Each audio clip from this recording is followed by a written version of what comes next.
Under the deep indigo hues of a quiet night, the glow of the mini-stop convenience store stood as a beacon against the darkness. Its vibrant yellow, blue, and red signage pierced the stillness of the dim streets, while fluorescent light spilled through the large glass windows, revealing neatly stocked shelves and offering a sense of fleeting comfort to late-night wanderers.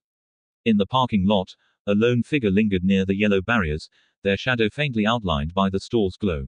Inside, the air hummed softly with the buzz of refrigerators, the sterile lighting illuminating rows of snacks and drinks. Subaru stood before a rack of magazines, his black and orange tracksuit wrinkled from a long day of running around. He idly flipped through a glossy manga, the colorful pages failing to hold his interest. "Why am I even looking at this?" he muttered, pausing on a page where the heroine darted through rain-soaked streets, chased by the clueless male lead. The predictability of the scene drew a faint smirk to his lips. His gaze shifted to the drink section. Maybe grabbing a tea would be more productive, but for now, he lingered.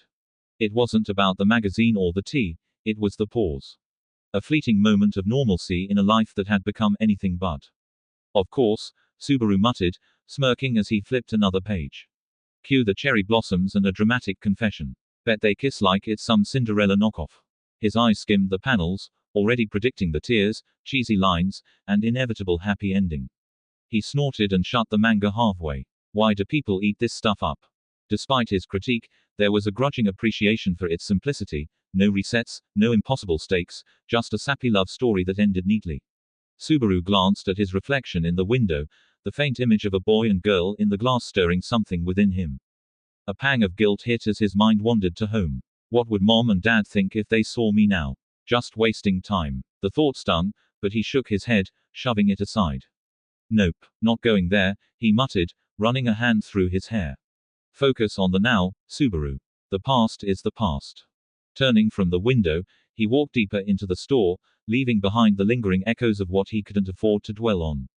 Subaru stood before the shelf, his hand hovering over the rows of instant noodles. He tilted his head, scrutinizing the choices before him. Reaching out, he picked up a cup of ramen with bold red packaging, the words, "spicy," emblazoned across it. "Maybe this one instead," he muttered to himself, turning the cup slightly to inspect the label.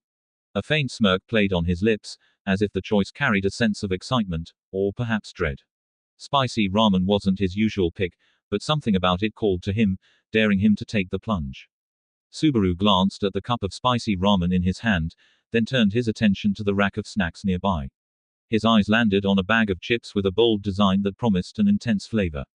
Without a second thought, he grabbed it and tossed it into his basket. "This one too," Subaru said with a grin, tossing the chips into his basket.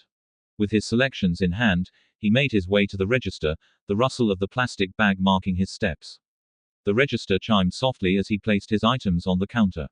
The cashier, a man with dark circles under his eyes, worn from endless late shifts, wordlessly began bagging them. "That's 368 yen, the man said in a monotone voice, barely lifting his gaze. Subaru fished the exact change from his pocket, the ground trembling faintly beneath him as he did. The shelves quivered, but Subaru barely reacted. Earthquakes were just background noise at this point. Handing over the coins, Subaru felt a sudden urge to break the monotony. "Hey, strong earthquake, huh?" he said, his voice tinged with awkward enthusiasm. The cashier paused, glancing at him with the energy of a sloth. "Can you get your snacks, sir?" The response hit like a slap. Subaru grabbed the bag, his face hot with embarrassment. Why the hell did I even say that? Outside, the cool night air greeted him as he walked down the empty street, snacks in hand. His cheeks still burned as he muttered, "Why the fuck did I do that?"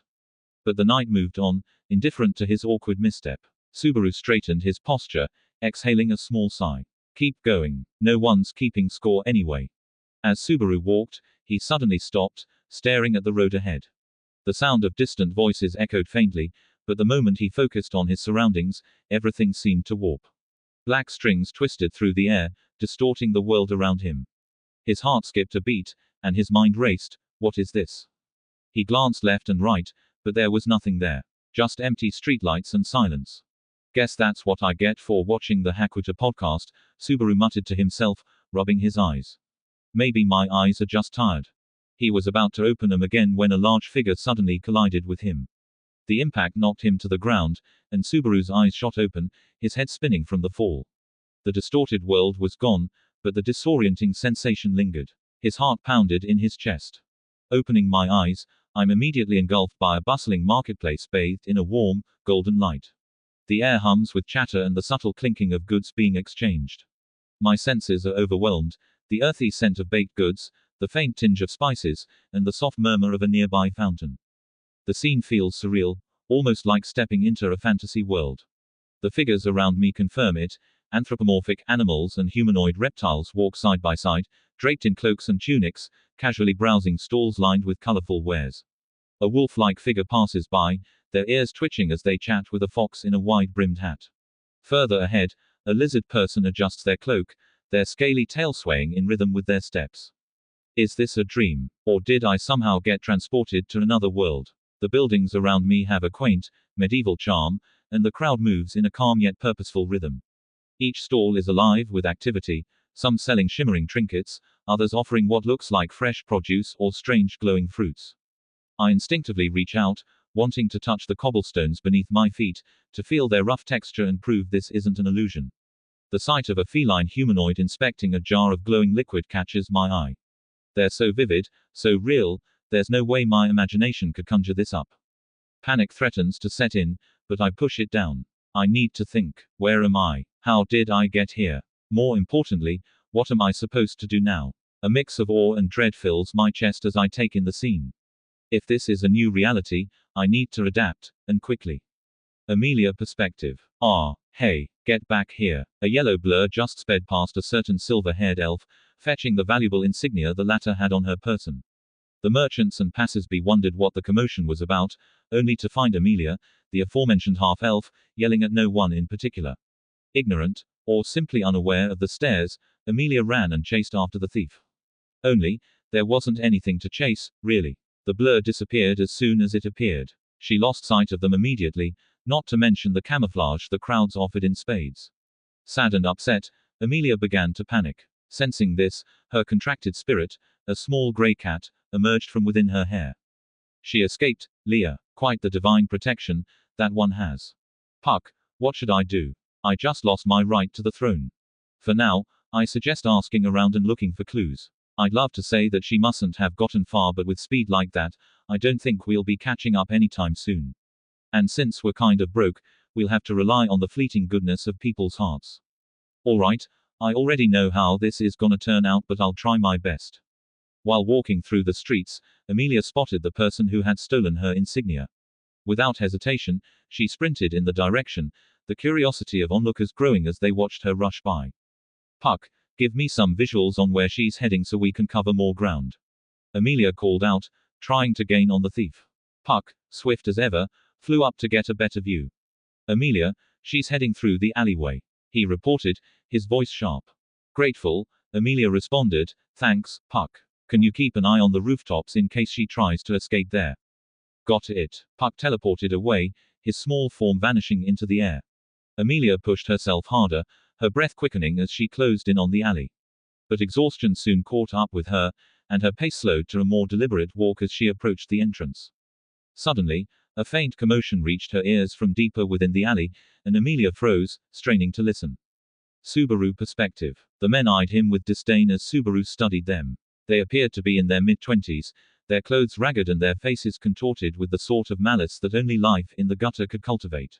They weren't subhuman, but they couldn't be called decent either. Damn, a compulsory event. Subaru muttered under his breath, scanning the grins as panic crept up his spine. They were clearly bandits, and in this harsh world, they wouldn't hesitate to kill. Mission 1, repel the bandits, had begun, and the conditions were clear, eliminate them. The failure condition, probably his own death. Subaru wiped his face, smacking his cheeks to shake off his nerves. He had no time for hesitation, he needed to act fast, or he wouldn't survive. He had one strength, decisiveness. This is another world. Maybe I'm stronger here, maybe gravity's lighter or something, actually, my body does feel lighter. I can win this. They don't get it, one of the men chuckled, narrowing his eyes at Subaru. Should we teach him? Another sneered. Unlike Subaru, the men stayed calm, circling him as if they already had him cornered. But Subaru squared his shoulders, refusing to back down. You're in for a surprise, you guys, he said, mustering all the confidence he could. People like me dream of this kind of fight. I'm about to beat you into submission and rack up some XP. I don't understand half of what you're saying, one of them growled, but you're gonna regret mocking us. Subaru's response was immediate. That's my line, he shouted, launching himself at the leader with a full-bodied right straight. He landed a direct hit to the man's face, the force snapping his front tooth and cutting Subaru's hand in the process. His first punch, and it hurt way more than he'd anticipated. The man he struck crumpled to the ground, unmoving. Subaru, fueled by the rush of adrenaline, surged forward at the next man who was still in shock. Take this, a high kick forged by after-bath stretches. With a satisfying thud, his foot connected with the man's temple, slamming him into the wall. 2 down. Subaru couldn't believe his luck. Maybe this world really did enhance his power. I'm invincible. This is it. I've got this. Feeling a surge of confidence, Subaru turned to face the last man, ready to finish him off. But the flash of steel in the man's hand froze him in place. Subaru's bravado evaporated as he dropped to his knees. I'm sorry. It was all my fault. Please forgive me, spare me. He prostrated himself on the ground, the embodiment of desperation. The earlier thrill drained from his body as the cold steel of the knife loomed over him. There was no way to fight against a blade. Skill mattered little when facing a weapon that could end his life in an instant. Subaru's heart sank as he saw the 2 bandits who had been knocked out getting back to their feet. Their noses bled freely, but they seemed otherwise unaffected. The adrenaline that had surged through him in the heat of the fight drained away, replaced by confusion and dread. How come my peerless attacks failed? Subaru muttered, his disbelief evident. Where's the power I'm supposed to have? What kind of nonsense are you spouting? One of them snarled, his fury boiling over. You think you can just walk away from this? Without hesitation, they stomped Subaru's head into the ground, sending searing pain through his skull as his forehead scraped against the rough road. He curled into himself as they continued to beat him relentlessly, his body a target for their merciless fists and boots. This is bad. It hurts like hell. I might actually die, for real. The men showed no mercy, and Subaru realized with a sickening certainty that there was no safety net here. Unlike his old world, there were no rules of engagement, no guarantees that they'd let him live. They might drag this out, torturing him until his final breath. Perhaps it would have been easier to accept death in battle, to die with some semblance of dignity. But now, broken and battered, that option was slipping further and further from his grasp. Don't move, fool, one of the men shouted, pressing his boot into Subaru's spine. Owowowo. Hurts, hurts, hurts. Subaru cried out as they crushed his hands underfoot. The pain was excruciating, and all he could do was scream. The man's face turned red with rage, spitting as he raised the knife in an underhanded grip. We'll kill you and take everything you have. That's what you get for messing with us. Subaru's mind raced, his only response coming in the form of an exhausted, desperate plea, if it's valuables you want, it's useless. I'm broke. I've got nothing. The bandit scoffed. Your weird clothes and shoes will do. We'll turn you into rat food.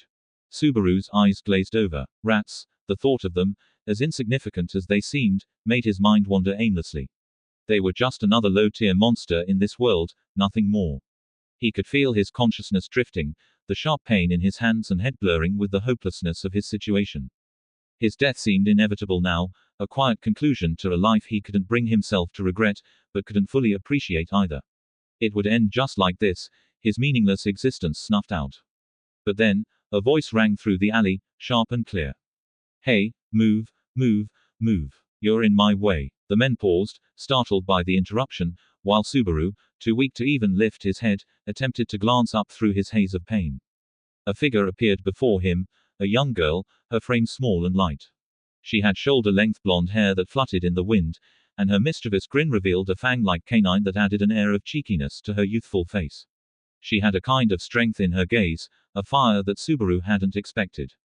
She was clearly no stranger to trouble, and yet, as Subaru's fading hope swelled at the sight of her, he watched her nonchalantly stroll past the bandits.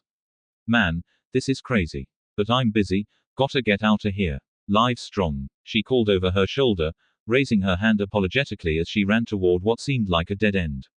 Subaru blinked, momentarily stunned. Wait, what? Seriously? But she didn't stop. With a leap off a leaning board, she rapidly scaled the wall, disappearing into the night as though she had never been there. The alley fell silent once more. The girl was gone, and Subaru's circumstances hadn't changed. The hope that had flared up in him had evaporated in an instant. Well, now that the mood's been lightened, I don't suppose you might let me go, right? Subaru managed to croak, though the words came out weak and defeated. On the contrary, the man with the knife sneered, his voice low and filled with malice. We're even angrier now. You're not going to die a peaceful death, you know. Subaru's heart dropped. His hands were still trapped under their heels, and any chance of escaping seemed hopeless. There was nothing he could do now. Despair began to sink in fully. Is this it? Is this how it ends? In a place like this, alone, helpless. My life, it hasn't been anything remarkable. I've done nothing. A death like this, it's too cruel, too empty. The pain in his body faded into the background, replaced by the overwhelming sensation of the hollowness of his existence. He wasn't afraid of dying, he was ashamed of how meaningless it all seemed. Just as he began to accept the inevitable, a voice rang out, cutting through the despair. That's enough, villains. The voice was clear, forceful, and it seemed to overpower the noise of Subaru's labored breaths, the bandits' jeers, and even the violence unfolding in the alley. The men paused, their attention momentarily diverted. Subaru's heart skipped a beat as he wondered who had arrived to challenge his would-be killers.